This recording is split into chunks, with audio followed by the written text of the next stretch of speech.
Sumama kayo sa akin dahil meron tayong isang misyon, boy. Inaayos na ni Kuya Alamang ang aming munting regalo. Ilang sako ng bigas yung natin, re-regalo? 8 in English. Ayaw mo, boss? Mababalian ako ng likod. Sakit. Ganyan niya ako kanina. Talagang ang kaso niya, very drugs. Boy! Another day, another vlog. So for today's video, sumama kayo sa akin dahil meron tayong isang mission, boy. So may bad news tayo ng konti. Bad news is medyo magtatagal tayo ng konti dito sa sa ospital. Ayun nga kay baby. So si baby ina-antibiotic para paglabas niya, super saiyan na siya. De joke. May inaasikaso lang sa kanya. Tapos sama kayo sa amin, pupunta kami sa bundok ngayon para magbigay ng konting regalo. Tara, papunta namin sa sasakyan at syempre kasama ko na yung mga damuho. Ay ano? So, sino ang driver natin ngayon? Mini, Mo, ikaw, Windy. So, ayun, si Windy. So, syempre, uwi muna kami ng bahay ngayon. Sa pagka-uwi ng bahay, doon na namin kukunin yung munting regalo namin sa pupuntahan namin. So, tara, sumama kayo, boy. Umuwi muna ako, guys, saglit. Kasi na-miss ko rin si Stacy, tsaka nandito yung mga ire-regalo natin. Tapos syempre, nagpatulog din ako, kaya huwag kayong maingay. Yan o, tulog na yung anak ko. Ay, tulog na. So, dahil tulog na, pwede na tayo pumunta sa ating destinasyon. So, ano pa inaantay mo? Sumama ka, ha? Huwag mo akong iiwan, ha? Okay? Okay. So ayun, sinetap na namin, boy. And paalis na rin kami. Papunta na kami sa aming destinasyon. Inaayos na ni Kuya Alamang ang aming munting regalo. Ilang sako ng bigas yung natin, re-regalo? 8 in English. 8. Tapos kada isang sako, ilang ilang kilo? 50 kilos. 50 kilos. So 50 times 8. Oh, di mo alam. Yan ang problema, boy. Ayun, papunta na kami sa kabundukan na kung saan magbibigay tayo ng munting regalo. At syempre, dinaanan pala namin si Pastor, yan o. Napaka-pogi ng Pastor namin. So, sinundula namin si Pastor kasi siya yung magiging tulay yun upang maibigay ang aming munting regalo. Yan, lalo na pakiramdam ko kailangan na kailangan nila to dahil nga sa sobrang lakas ng ulan, bagyo ngayon, tapos nagbabaha pa. So, yun. Tapos, syempre may gaganapin kasi silang concert din. Ngayon, yung concert na yun, medyo na-short sila sa fund. Sabi ko, sige, huwag nyo nang isipin yan. Ang mga supporters ko na ang bahala. Joke lang, guys. So, yun, may extra naman tayo. So, i-Gcash na lang namin. At di ko na lang sasabihin kung magkano yung ibibigay ko, guys. Yun. Okay, sama kayo. Huwag kang aalis. Diyan ka lang. Ha? Okay, bye. So, yun, di ko alam kung malapit na talaga kami, di natin alam, Baka mamaya may tatalon dyan ng mga orangutan. Yan, papunta na kami. I'm so excited to see the church and to see the people. You know, napakaganda, guys. So, George. Boy, nakarating na tayo sa ating destinasyon. Napakaganda dito, boy. Napakapayapa. Para sarap dito. Dito na tayo tumira. So, tara. Pastor! Pastor, magandang hapon. Pastor, tara. Tulong-tulong na lang tayo sa pagbaba. So, yun guys. Ito mga yung i-regalo natin sa kanila. Ano siya, Pastor? 8 sacks ng rice na 50 kilos. Yes. 50 kilos. Yan lang kasi yung yan lang yung wala mabili na mas magaan sana. So yun, tara, baba tayo dun. So yun guys, papunta na kami guys sa baba. Tignan nyo guys yung baba, grabe ang baba, ang tarik. Tapos nakipastor na yung isa. Siya nga pala yung pastor dito sa church na to. Tapos ayan si Windy si Windy, ibitawan mo, hirapan ka. Baka mamaya sumadsad tayong dalawa. Uy Windy.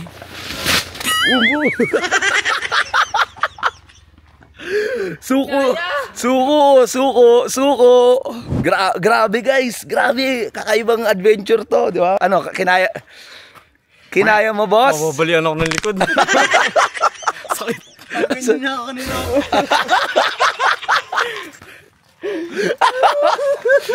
Pwede ko mabali yung ganto ko.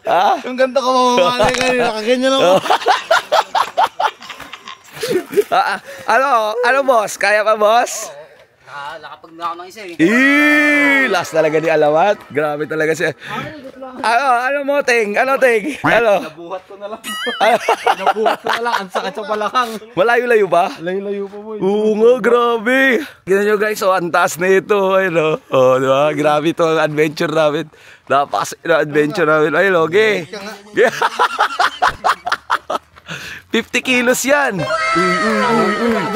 Baka dumiretso ka, boy. 50 kilos yung binubuhat, guys. Grabe. Sobrang bigat niyan, tol. Tara. Tignan nyo, guys.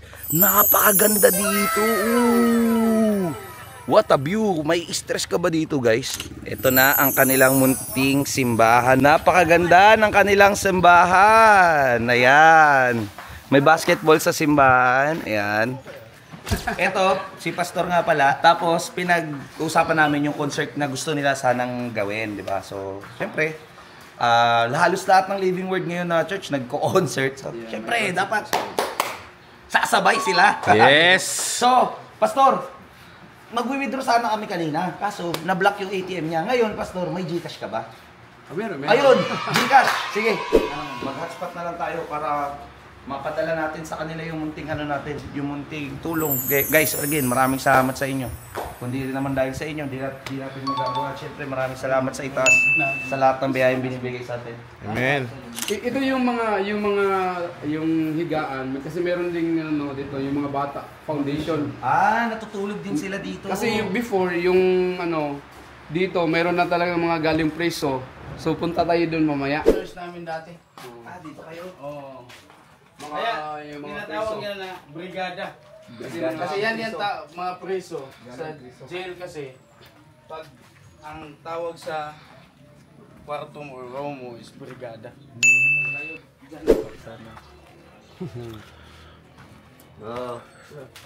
Ganda hapon. Ganda nga po. Dito. Ano sa foundation? Oh, may tindahan pala siya. Dati, dito ako nagtulog. Grabe na. ngayon mansion na yung tinutulugan niya. Ngayon mansion na, no, Pastor? Kaya laki talaga ng pagbabago mo, Pastor, no? Nasa ano na, tulong lang sa Lord. Yes. Kakain, walang pera pambayad. Sabi niya, kakain na po, babalik na lang ako mamaya. Kailangan pa niya mag-robbery. Talagang si Sir, ang kaso niya, mga robbery, drugs. Yeah. Parang same kayo, Pastor. Di ba? Pero dami, hindi ako Wala ka sa kalahati. Habol ka. Yung may mga, kita mo yung mga tama, yung mga, yan. Oo. Matagal na yan, Sir. Mga matagal na rin. ba, mga 2 taon? Paano sa forma, ang sa Malaysia si? Oo, ang daming tama. Kaya kayong buryong kasi. Oh, Mga last. Oo. last. Grabe. Pero ikaw, Sir, nag-church ka na rin dito? One day nag-decide siya kasi naging tao siya ng mga pulis din. So nag-decide siya yung nag-ministry kami sa yung preso. So every time mag-share kami ng word, nandun sa gilid, nagsisilhig, tapos nakikinig yung salita ng Diyos.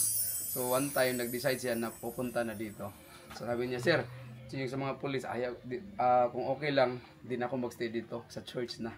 So dinanggap naman namin. Now, 1 year na. Yung bigas. Kaya na, meron na tayo. May bigas na. Sobrang thank you. Punta na siguro tayo doon. Yes, Pastor. Kaya sana makatulong, ha. Sobrang laking tulong. So yun, boy, nabigay na natin yung para matuloy na yung concert nila. Maraming salamat din sa taas. Syempre, mayroon tayong kakayanan na mga pagbigay ng tulong at siguro ito rin yung purpose natin sa buhay, no? Tama. So yun, guys, maraming salamat din sa inyo sa pagsama in everything and everywhere. Sana magkita-kita tayo dito sa Cebu, especially pag natuloy na yung concert nila. Sama kayo. Tapos syempre may attend na ako concert sa Friday din dito sa Living Word. Ang tawag nila ay Sela.